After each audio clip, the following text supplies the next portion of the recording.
Buenas tardes, Estrella, Daniel. Buenas tardes, doctor. ¿La clase todavía no termina la primera? Sí, estaba en la parte de preguntas, pero ya casi he terminado. Ya había terminado la presentación. Ya, correcto. Espera un poco entonces. Gracias. Ok, doctor.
Mm.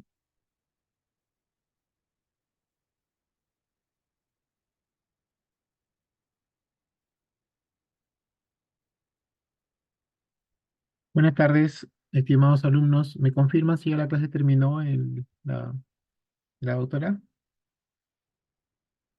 Buenas tardes, doctor. Sí, ya terminó. Ya. Entonces me extraña por qué solamente son 57. O recién acaba de terminar. Justo ahora recién acabo de acabar. Bien. Bueno, vamos a dar inicio a esta clase del día de hoy. Y tenemos una clase en la cual ustedes ya conocen la enfermedad de VIH, ¿verdad? Porque lo han visto en su clase de adultos probablemente, qué cosa es la infección de VIH en la persona, qué significa, cuál es su manejo, su diagnóstico, etcétera, ¿no? Entonces ahora el enfoque que le vamos a dar es básicamente al niño, cómo es el VIH en el niño y sobre todo enfocado en la prevención de la enfermedad por VIH en el paciente pediátrico. Que el paciente pediátrico tiene características muy, muy particulares ante esta infección por el VIH. Muy bien, vamos a empezar. Antes voy a ponerle la asistencia para que puedan firmar. Ya son las 5:37. Voy a ver, un ratito me esperan. Buscaré el enlace de la asistencia.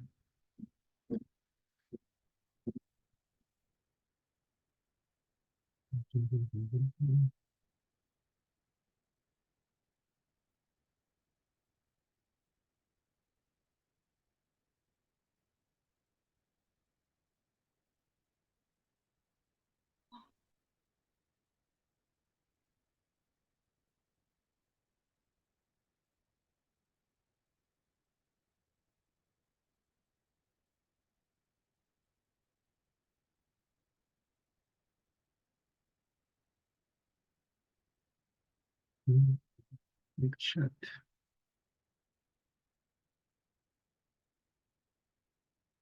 Ahí está.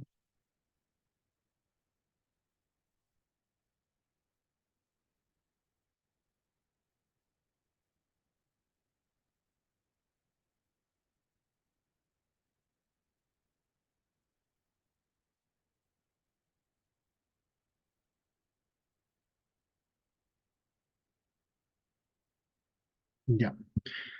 Ya se ha enviado el link para registrar su asistencia, por favor. Pueden ya ingresar y registrarla. Ahora vamos a compartir la pantalla para poder, ¿dónde está mi clase?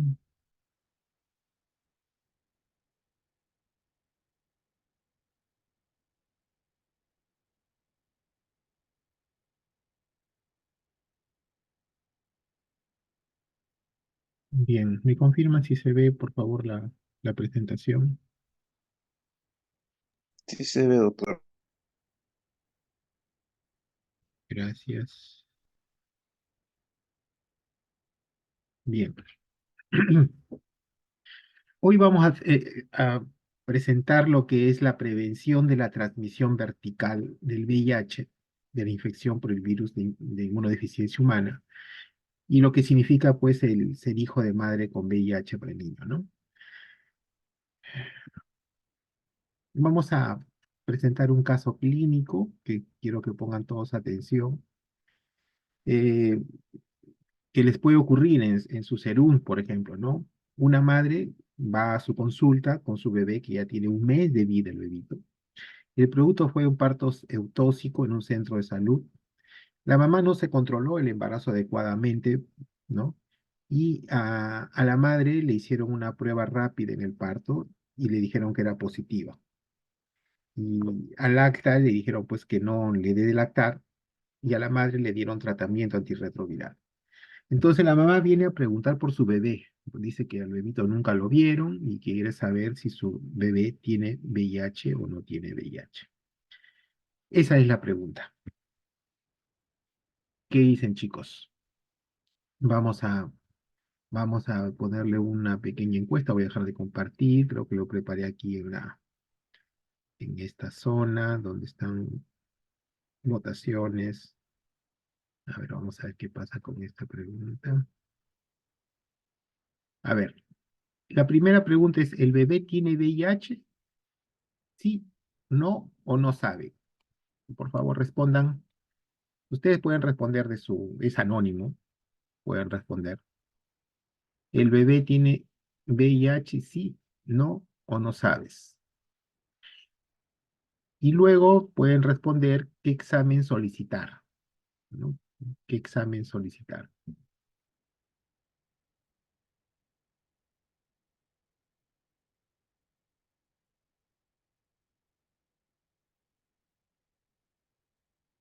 A ver, vamos a dar un minuto más para que respondan. Es una respuesta rápida.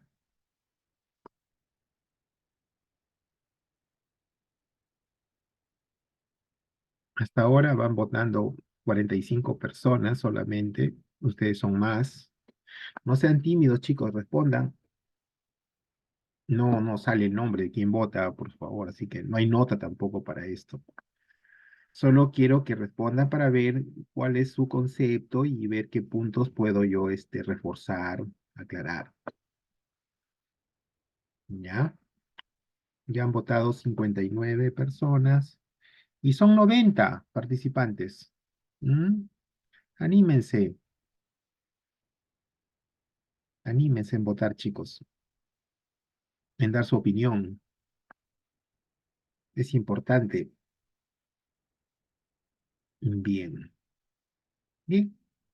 65 de 89 es el 73% y vamos a finalizar la votación. Entonces, 1, 2, 3, finalizamos.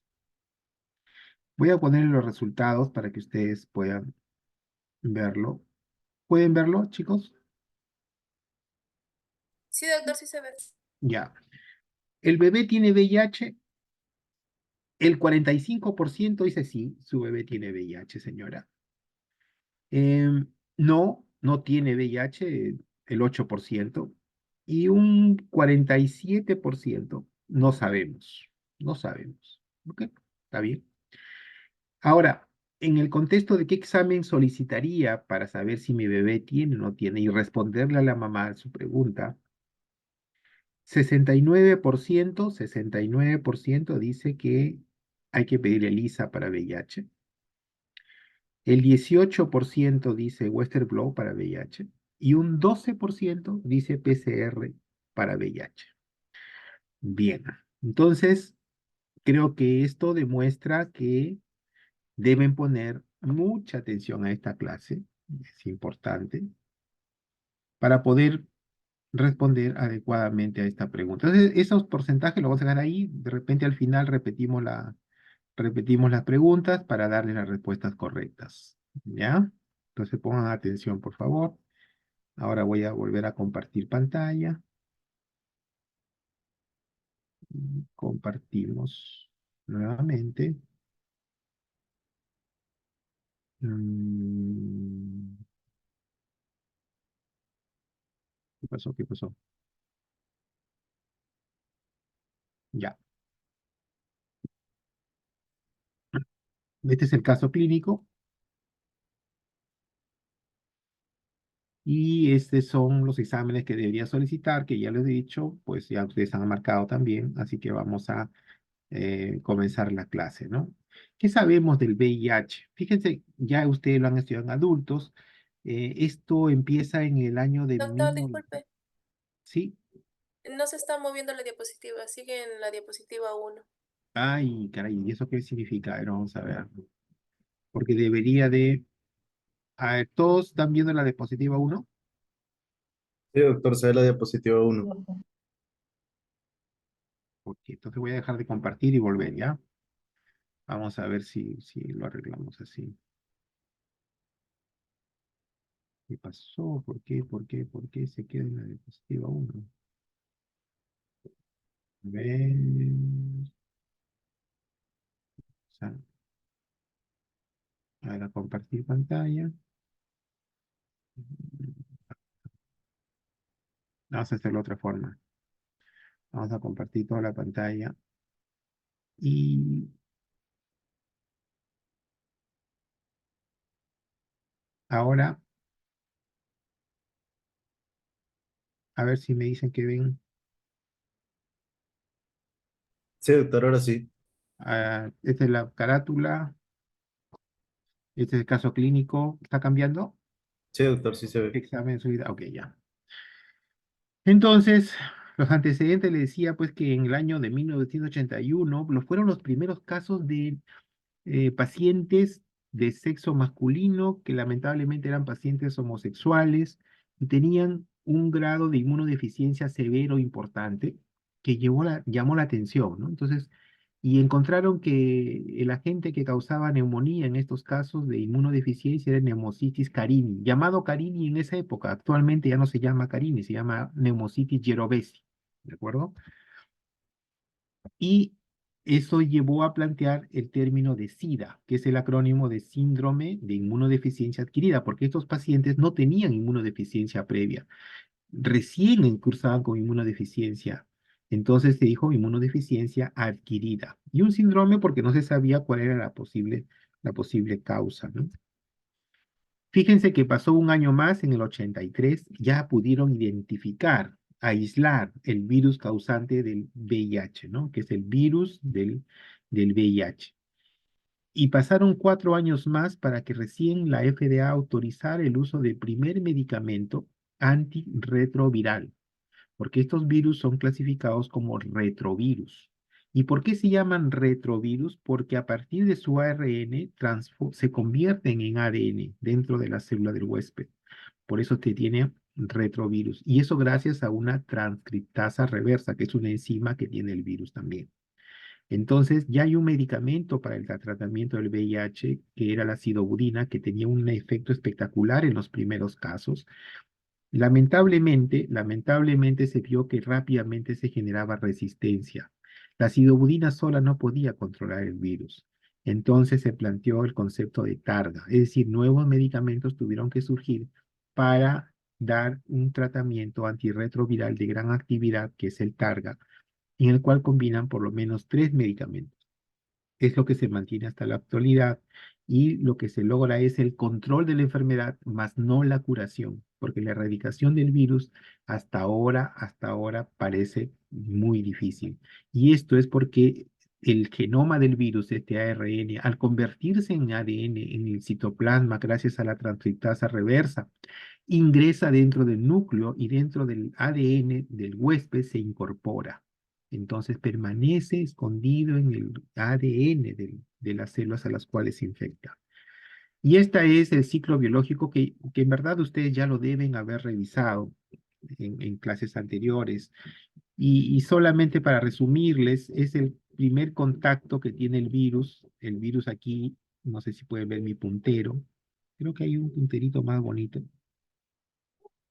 Vamos a ponerle color rojo. Este es mi puntero. Entonces, el virus VIH, que tiene su superficie, ¿no?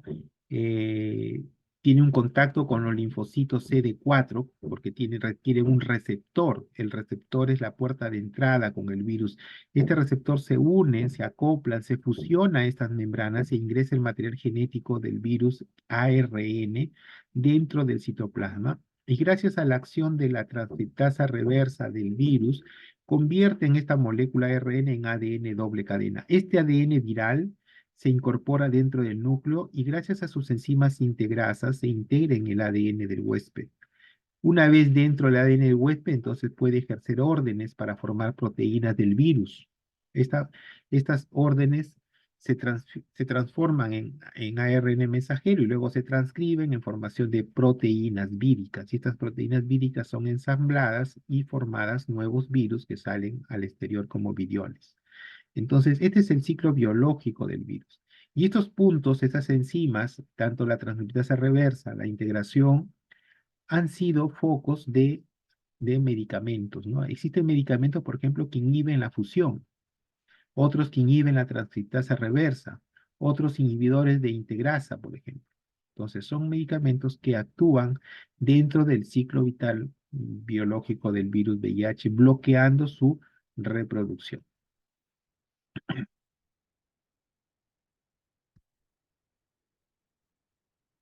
Ahora, ¿cuáles son los mecanismos de transmisión? El más común, el general y de los adultos, el que ustedes conocen, es la transmisión sexual, ampliamente conocida.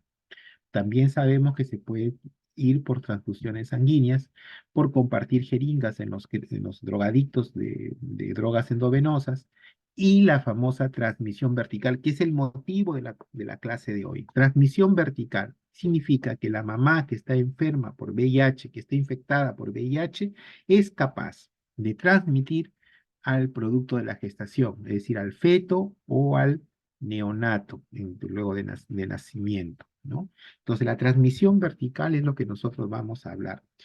Y la lactancia materna es otro mecanismo de transmisión del virus de la madre hacia el feto. Es decir, ¿el virus se encuentra en la leche materna? Sí, se encuentra en la leche materna. Va al bebé por la boca y puede infectar y generar enfermedad a través de la lactancia materna. Es por eso que en las mamás que tienen VIH no se recomienda la lactancia materna, por ese riesgo. Y un último mecanismo de transmisión en la cual nosotros, médicos y ustedes como estudiantes de medicina, futuros trabajadores de la salud, pues la exposición laboral, ¿no? Los cirujanos que al poner inyectables, al realizar curaciones, pueden ustedes tener contacto con los virus que están en las secreciones de los pacientes y poder enfermar consecuencia de los accidentes laborales. Bien, ¿cómo es la transmisión perinatal? Ocurre que la mamá puede ser positiva porque se enfermó del esposo o de la pareja sexual, o puede ser positiva porque se enfermó de una transfusión, que es la forma más frecuente, pero también podría ser por jeringuillas, ¿no? Por jeringuillas contaminadas, si es drogadicta, por ejemplo. Entonces, la mamá es positiva. Siendo la mamá positiva, va a tener un recién nacido. Ahora, este recién nacido tiene un 30% de ser VIH positivo. Miren, 30%. Y pudiera ser negativo en un 70%. En un 70%. O sea, un recién nacido de una mamá con VIH, si no se hace ninguna medida de control, o sea, no se hace nada, sigue su curso natural, el recién nacido tiene 30% de riesgo de tener enfermedad por VIH y un 70% no lo tendría. Pero si eso después se asocia a la lactancia materna aumenta el riesgo en un 14%. Es decir, si el recién nacido no se hace nada y recibe leche materna, tiene 44%, casi 50% de tener infección por VIH y 50% de no tenerla. ¿De acuerdo? Entonces, ¿en qué momentos la mamá puede pasar el virus? Puede ser en el momento del embarazo a través de la placenta, en el momento del nacimiento a través del canal del parto o después del nacimiento a través de la lactancia materna. Esos son los momentos en los cuales puede la mamá transmitir el virus del VIH al paciente. Ahora veamos las vías de transmisión. Bueno, acá está en gráfico, ¿no? Decíamos que en los niños, a diferencia de los adultos, la mayoría de los niños se enferman por la madre, es decir, por transmisión vertical. Mira las estadísticas, 97% de los niños con VIH se enfermaron durante el embarazo, durante el parto o durante la lactancia materna. De los niños enfermos por VIH, por transfusión sanguínea, un 2%. Hemos tenido varios casos de niños con VIH por transfusiones sanguíneas. Recuerden que los neonatos, por ejemplo, reciben transfusiones sanguíneas muy poquitas, ¿no? La dosis es 10 mililitros por kilo. Entonces, en la maternidad de Lima, por ejemplo, donde a veces las donaciones de sangre llegan, de un donante pueden llegar a 4 o 6 niños, ¿no? Y ha habido casos, ¿no? De donantes que han estado en periodo de ventana, que han donado sangre, que ha enfermado a 4 o 6 niños de un solo tiro, o sea, en el mismo tiempo, de su bolsa de donante, ¿no? A partir de su bolsa de donante paquete globular. Las transfusiones, lamentablemente también, pues hay un porcentaje bajo, pero hay un porcentaje de niñas, adolescentes sobre todo, que, que tienen la enfermedad por abuso sexual.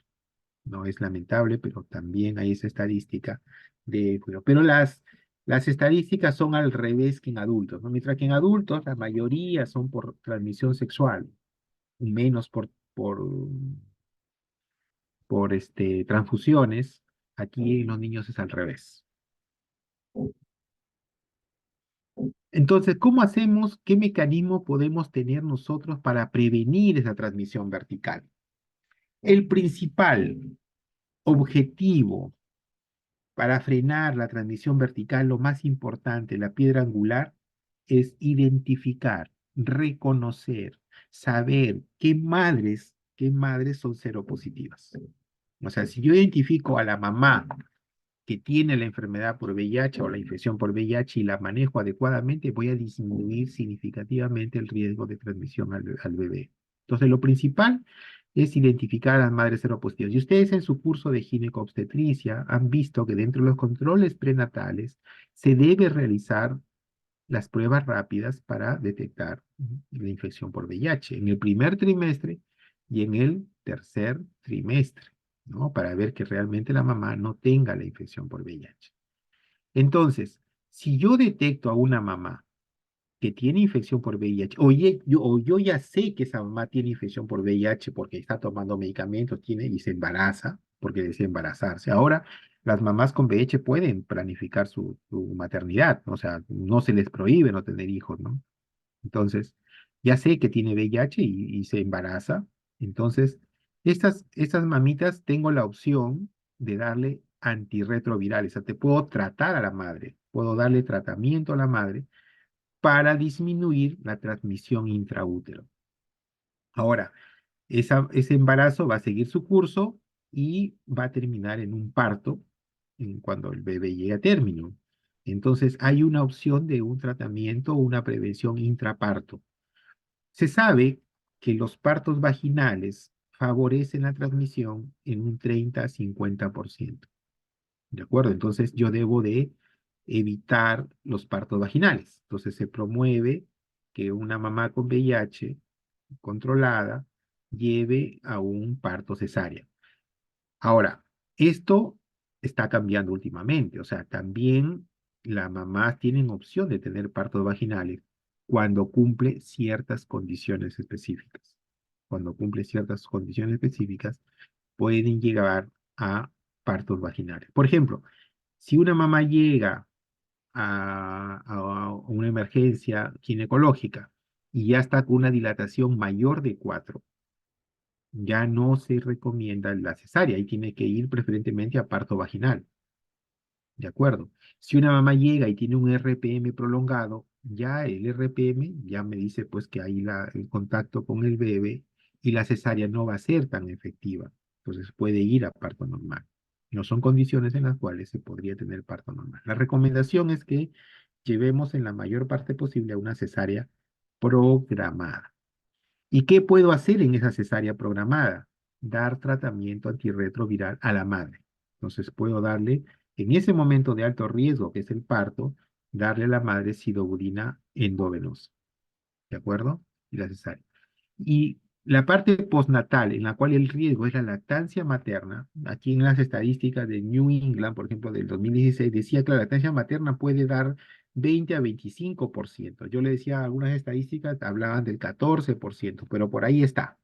Entre el 15 y el 25% es el riesgo de transmisión de VIH por la lactancia materna. Entonces, allí, para prevenir esa transmisión en el recién nacido, lo que yo uso son antirretrovirales al recién nacido y no darle lactancia materna. Entonces, con estas medidas de prevención, el tratamiento primero la identificación de la madre en el control prenatal, el tratamiento antirretroviral a las madres identificadas positivas, programar su cesárea, antirretrovirales endovenosos de sidobudina durante el parto, antirretrovirales al recién nacido y no darle lactar.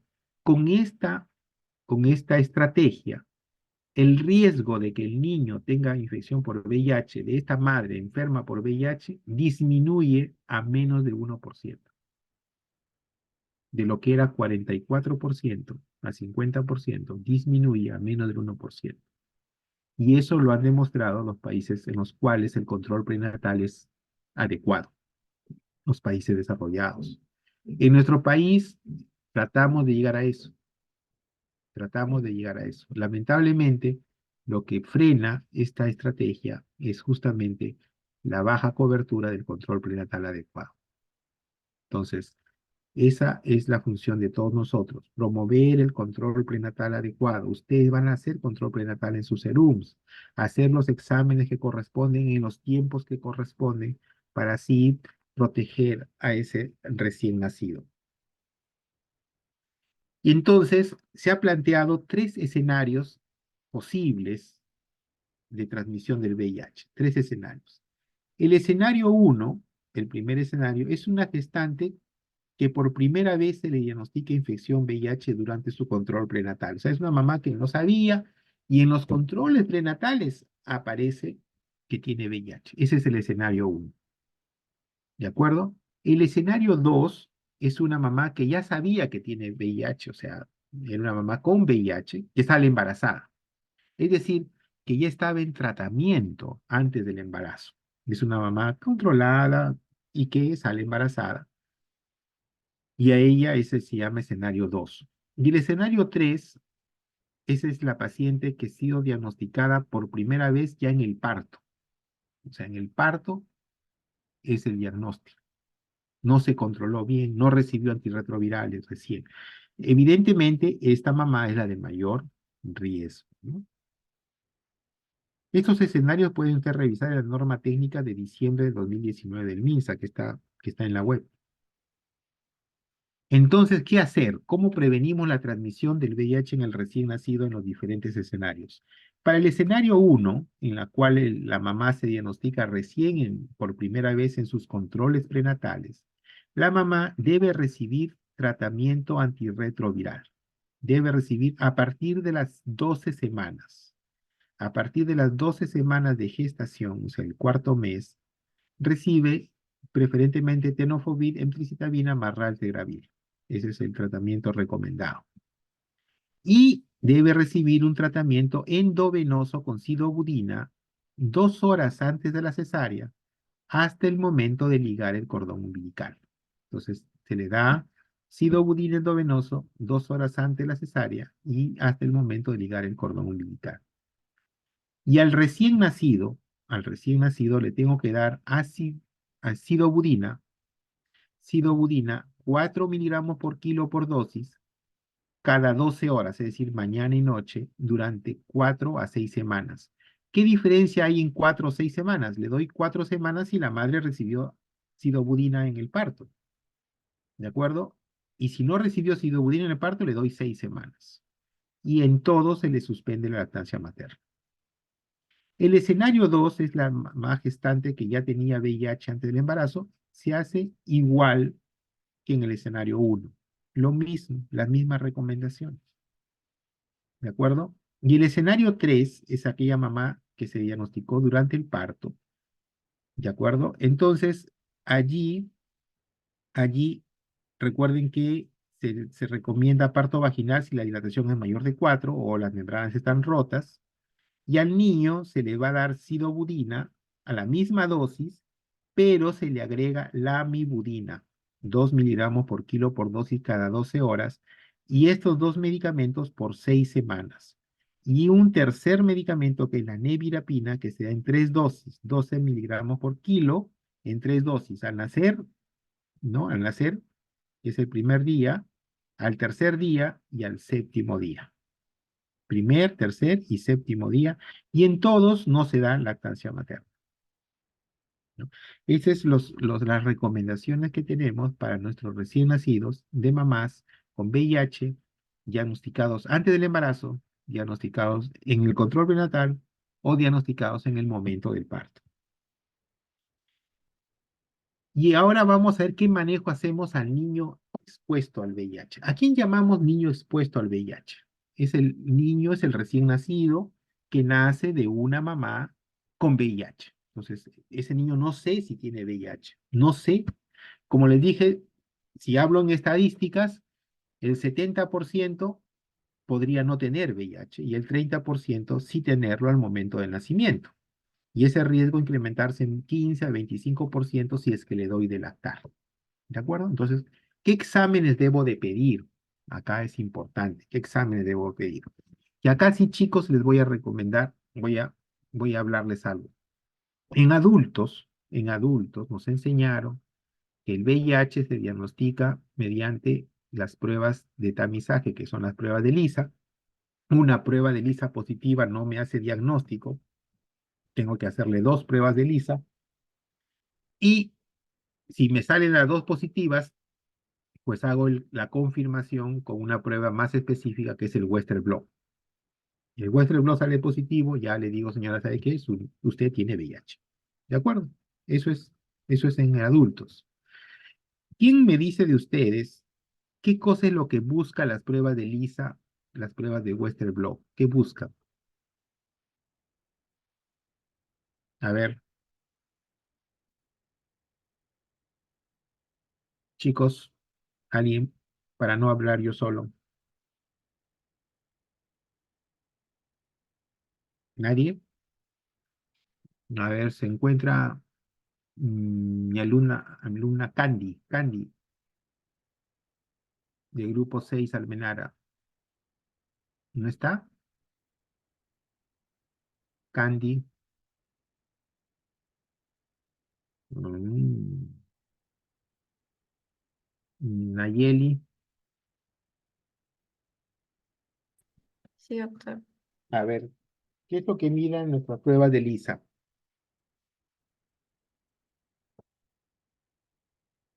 Los anticuerpos de la sangre. Perfecto, perfecto. Entonces, cuando nosotros enfermamos por el virus VIH ingresa en nuestro organismo, se reproduce en nuestras células que tienen los marcadores CD4 y sale al torrente sanguíneo y es a buscar otras células. Nuestro sistema inmunológico lo reconoce como extraño e inmediatamente forma anticuerpos para atacarlo al virus. Entonces, cuando yo hago una prueba de Lisa, no busco al virus, yo estoy buscando al anticuerpo. Si encuentro el anticuerpo contra el virus, digo, bueno, esta persona ya formó anticuerpos contra el virus, por lo tanto tiene la infección por VIH. ¿De acuerdo? Eso es con las personas adultas. ¿Cuál es el problema con los niños? Si en los recién nacidos yo le hago la prueba de Lisa, tengo un recién nacido de una mamá con VIH, ya sabemos que tiene VIH, ya ha sido controlada y todo. Si yo le hago una prueba de Lisa a este niño, que su mamá tiene VIH, que ha nacido recién de ella, ¿esa prueba de Lisa va a ser positiva o va a ser negativa?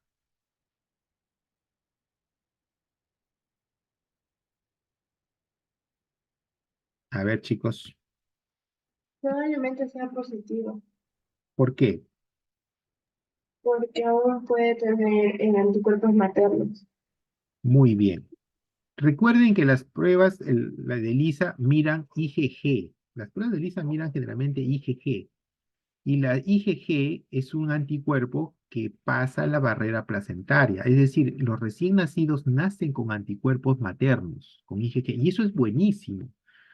Miren, los recién nacidos reciben de su madre no solamente la alimentación a través del cordón umbilical, reciben anticuerpos, anticuerpos contra gérmenes, bacterias, virus que la mamá ha formado por su experiencia pasada, previa, o porque ha sido vacunada.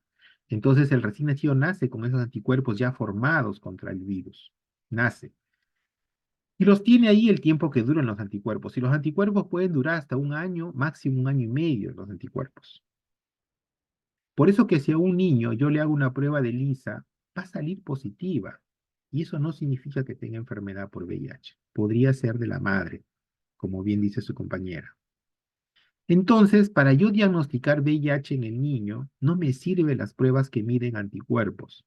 Tengo que buscar pruebas que buscan al virus, al genoma del virus, o los antígenos virales.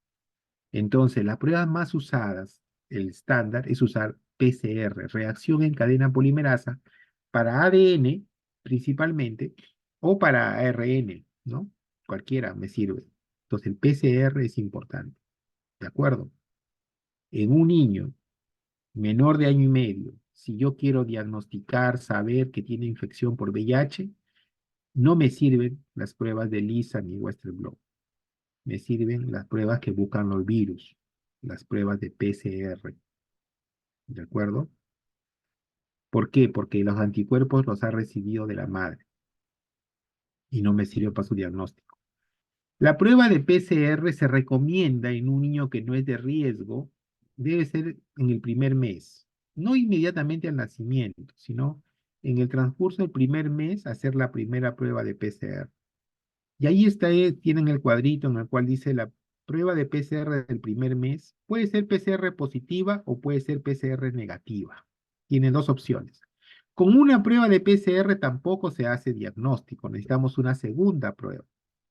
La segunda prueba puede hacerse inmediatamente después de la primera, si me salió positivo, pero de una marca diferente, o sea, otra lote, otra prueba, para poder rápidamente tener el diagnóstico. Pero normalmente, si la prueba es negativa, yo espero la prueba PCR al tercer mes de vida, ¿no? Entonces, la prueba PCR se hace al primer mes y al tercer mes. Pero si al primer mes me sale positiva, puedo hacerla más rápido, acelerar la segunda de una prueba diferente. ¿Para qué? Para confirmar. Entonces, la prueba de PCR al tercer mes puede ser positiva, ¿no es cierto? O puede ser negativa. Si la primera prueba era positiva y la segunda prueba es negativa, entonces a ver, si la prueba de PCR a los 3 meses es positivo, acá está. Si la prueba a los 3 meses es positivo y fue positivo el primer mes, entonces el niño tiene VIH, confirmado. 2 pruebas positivas, confirmado. Pero si la segunda prueba es negativa, habiendo sido la primera positiva, va a un diagnóstico indeterminado.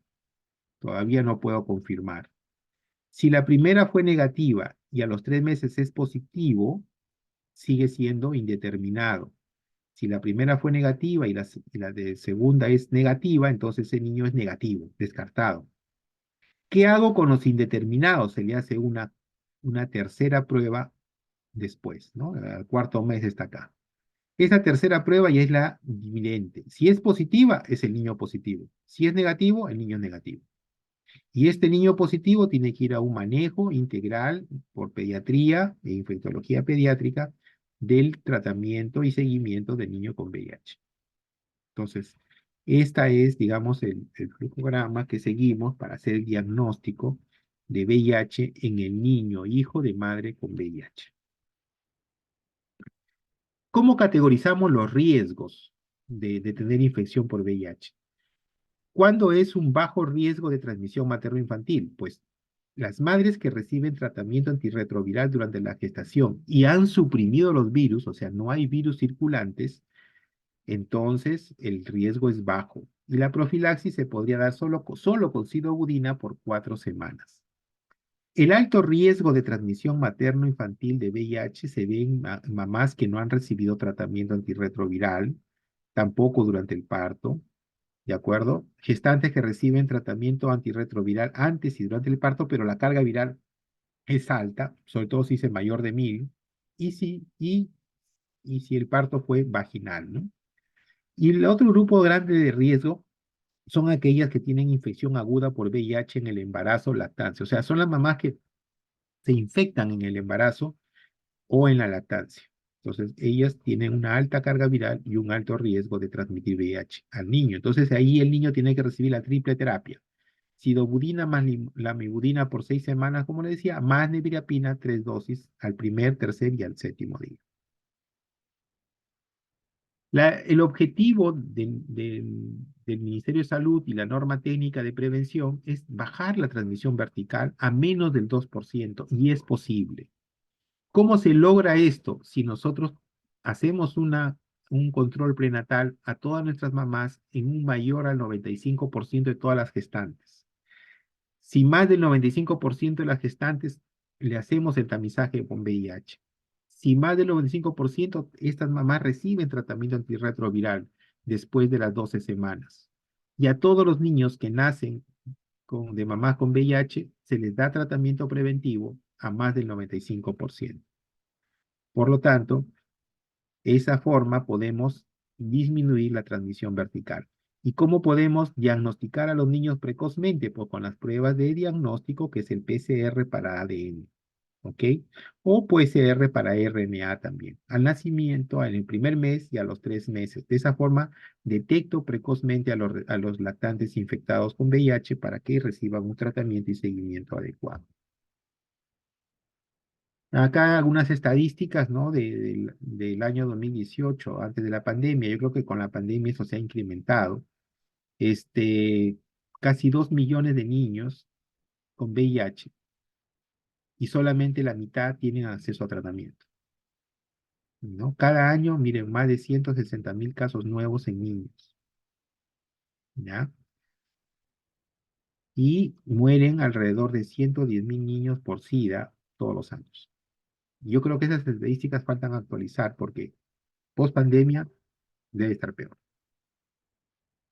Los objetivos de la ONU-SIDA, por ejemplo, en la meta 90-90-90, no piensen otra cosa, es más que tener 90% de las personas que viven con VIH sepan su estado serológico, que tengan tratamiento antirretroviral y que el 90% logre suprimir la carga viral. Si se logran esos objetivos, la incidencia de VIH va a disminuir, ¿no? La idea es acabar con la epidemia de SIDA en el año 2030. Estamos un poco lejos de eso, pero la idea es seguir avanzando. En el Perú, el primer caso de VIH fue en el año 83, ¿no? En el Perú. El primer caso en mujer, en una dama, fue en el año 87. Inicialmente fue una enfermedad de los hombres y peor aún, ¿no? Hombres que tenían sexo con hombres, por eso le llamaban hasta peste rosa y toda la estigmatización que tuvo el VIH. El primer caso de niños, pues fue rápidamente luego de que se vieran casos en mujeres, ¿no? Al año siguiente, 1988. Y poco a poco el número de mujeres se ha ido incrementando en nuestro país, ¿no? Entonces, en el Perú, la transmisión vertical se daba, alcanzaba hasta un 20 a 30%. Ahora esperemos que disminuya a menos del 2% con las medidas preventivas que hemos conversado. De salud da tratamiento antirretroviral desde el año 1997 y cuenta con una guía para tratamiento de niños desde el año 2003, o sea, más de 20 años que estamos tratando a niños con VIH. La norma técnica del Ministerio de Salud surgió en el año 2013, 10 años después. ¿Qué cosa es Targa? Ya les dije, ¿no? O sea, Targa es un tratamiento antirretroviral de gran actividad que tiene el objetivo de suprimir la replicación viral, ¿no? Tratando de conservar la función inmunológica sobre todo y minimizar la aparición de resistencia. Cuando se da una sola droga, favorece la resistencia. Cuando damos un conjunto de 3 drogas, inhibimos la aparición de resistencia. ¿Qué pasa con el VIH en niños? En niños el VIH tiene características especiales, ¿no? Es una infección perinatal, es decir, se adquiere durante el embarazo, el parto o la lactancia, alrededor de ello. El niño recibe un VIH que ya ha sido tratado en la madre, ¿no? Que ha sido expuesto a antirretrovirales. Un aspecto de medir la inmunidad en el niño, cómo se afecta, son los CD4. Y los CD4 lamentablemente varían con la edad. O sea, un niño, por ejemplo, que tiene 1 año y tiene 800 CD4, si fuera adulto estaría muy bien, pero como es niño, está muy mal. Ya le voy a dar el cuadrito de los CD4. Otra cosa, que los medicamentos antirretrovirales siempre surgieron primero para adultos, o sea, en pastillas, en ampollas. En niños, pues gotas o jarabes han ido apareciendo poco a poco. El sistema inmunológico del niño es inmaduro, igual que su sistema neurológico. Están en desarrollo y la afectación de ellos puede tener severas secuelas, ¿no? Y la adherencia en el niño es compleja, ¿no? Depende no de él, sino depende del familiar, de quien lo cuide. Muchas veces quien lo cuida son familiares irresponsables o está al cuidado de la abuelita, no le da la medicación, etc. Entonces, el VIH en un niño tiene características importantes.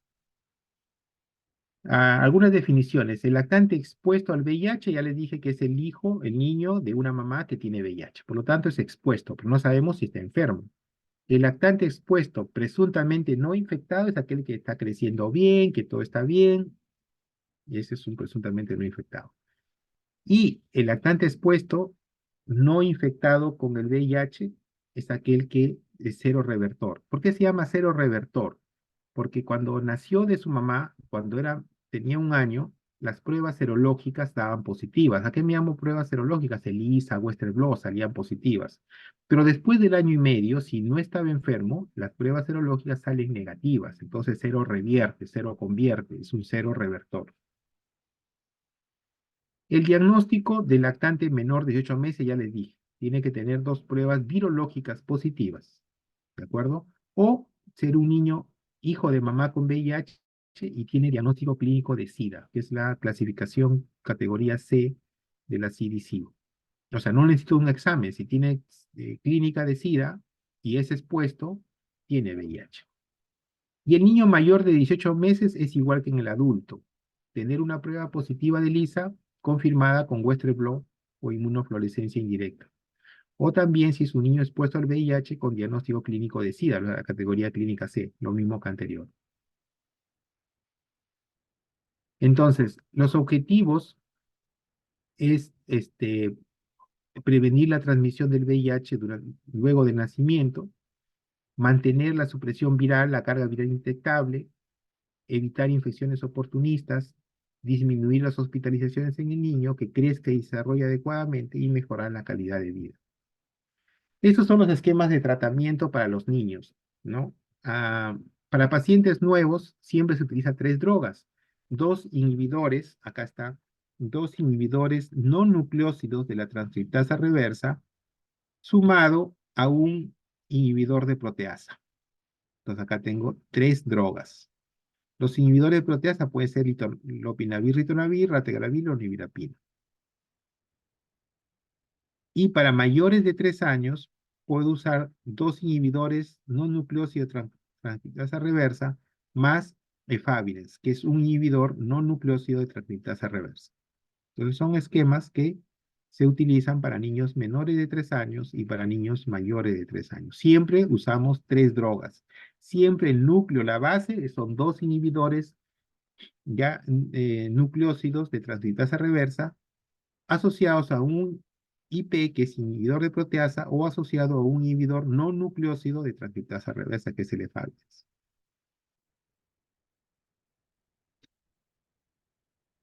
El seguimiento de todo niño debe ser pues mensual, hacer su prueba de CD4, carga viral cada 3 meses y siempre valorar la adherencia, es decir, si toma o no toma la medicación. Eso ya hablamos de la profilaxis. El esquema de inmunizaciones, también le voy a hablar un poquito ahora. Y estas son las categorías clínicas. Las categorías clínicas de la CDC, que se publicaron en el año 94, categoría N es aquel paciente con VIH que no tiene síntomas, categoría N. La categoría A son síntomas leves. Categoría B son síntomas moderados, principalmente anemia, neutropenia, trombocitopenia, candidiasis orofaringia, diarrea crónica, neumonía, meningitis, sepsis o herpes zóster. Y la categoría C son síntomas severos ya de inmunodepresión. Esto lo han estudiado también ustedes en adultos, o sea, infecciones bacterianas severas como neumonía por Pneumocystis jirovecii, candidiasis esofágica, criptosporidiasis, TBC extrapulmonar, citomegalovirus, síndrome consultivo, etc. Y esto es un poco para decirles cuáles son las cuentas de CD4 que son normales, ¿no? Los CD4 normales son aquellos sin supresión, es decir, menor de 12 meses debe tener más de 1500, de 1 a 5 años debe tener más de 1000, y de 6 a 12 años como el adulto, más de 500. Y es lo que le decía, un niño menor de 12 meses puede tener 800 CD4 y está en esta categoría, o sea, está moderado. Pero si es un niño de 8 años, pues está bien, tiene más de 500, ¿no? Entonces, los CD4 varían con la edad y hay que tener en cuenta esto para ver. Supresión moderada es si tiene aquí, por ejemplo, menos de un año, 750 a 1500, o de 500 a 1000, o de 200 a 499. Y la supresión severa es esta, ¿no? Que en los niños grandes, menor de 200 CD4 y es severo, menor de 500 de 1 a 5 años, o menor de 750 en el de 12 meses. La clasificación clínica, que les dije al inicio, N, A, B o C, se puede juntar con la categoría inmunológica, o sea, sin supresión, supresión moderada o supresión severa. Y ahí puede generarse categorías N, sin supresión moderada, N, con supresión moderada. N3 es bien raro, porque es bien difícil que no tenga síntomas y esté suprimido severo, ¿no? Lo más común es que ya esté en categoría clínica C y esté con supresión severa, por ejemplo. Pero si tiene tratamiento adecuado, podría estar en categoría clínica C sin supresión, si recibe tratamiento adecuado. Muy bien. Muchas gracias, chicos. ¿Preguntas?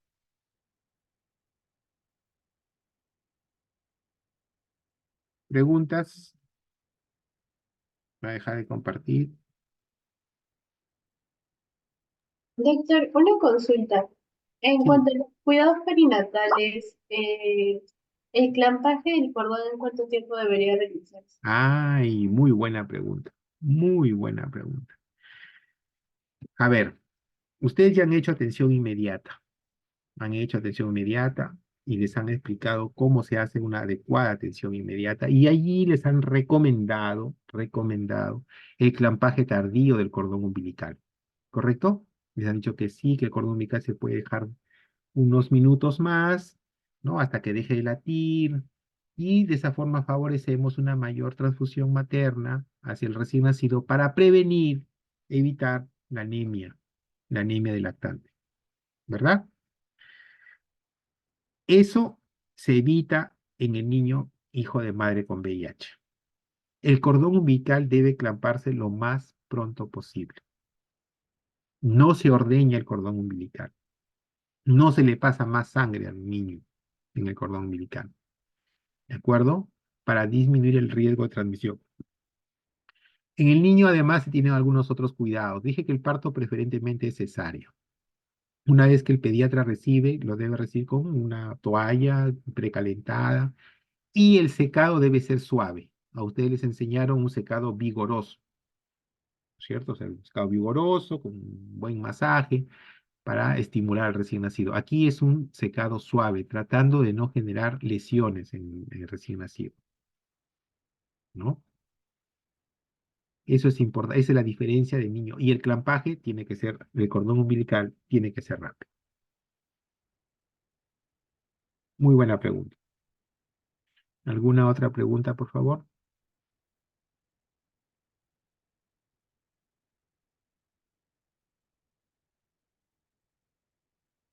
¿Alguna pregunta más?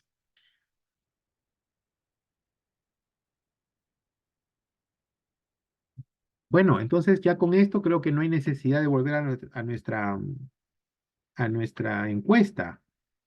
Vamos a ver votaciones. Vamos a...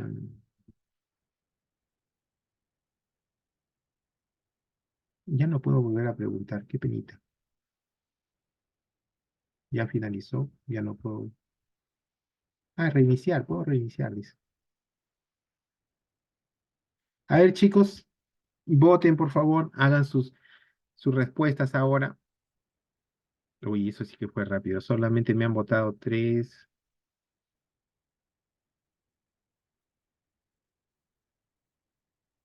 A ver, chicos, el caso clínico que mencionábamos.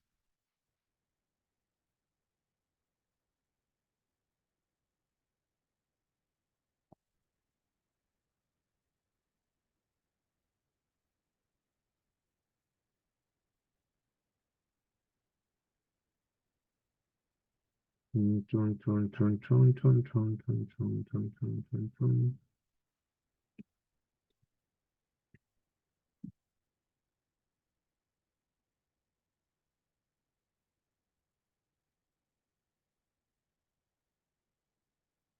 Ya va a pasar un minuto y aún así siguen teniendo dudas, ¿no? No entiendo. Tal vez es que no han visto la pregunta, ¿no? Me he apresurado en mandar la votación sin enseñar en la pregunta, pero ya pasó un minuto, vamos a cortar y dar los resultados. Bueno, ha cambiado sustancialmente a la primera elección, ¿no? La primera elección que tenían, pues tenía un porcentaje totalmente diferente. A pesar, hay algunos de la clase que todavía piensan que ese bebito podría tener infección por VIH, ¿no? Lo correcto es que no se sabe, ¿no? Yo sé que es hijo de mamá con VIH, es un niño expuesto al VIH, pero no sabría decir si tiene o no VIH. Entonces, el seguimiento y los exámenes auxiliares son los que van a determinar si tiene o no VIH. ¿Y qué exámenes son los que debo pedir en el niño? El ELISA para VIH, les dije que mi anticuerpos no me sirve para el niño. El PCR ADN para VIH es el examen de elección en el caso de los niños. ¿Ok? Bien. Creo que han mejorado en un buen porcentaje. pero no han llegado a un 100%. ¿Alguna pregunta? ¿Alguna duda?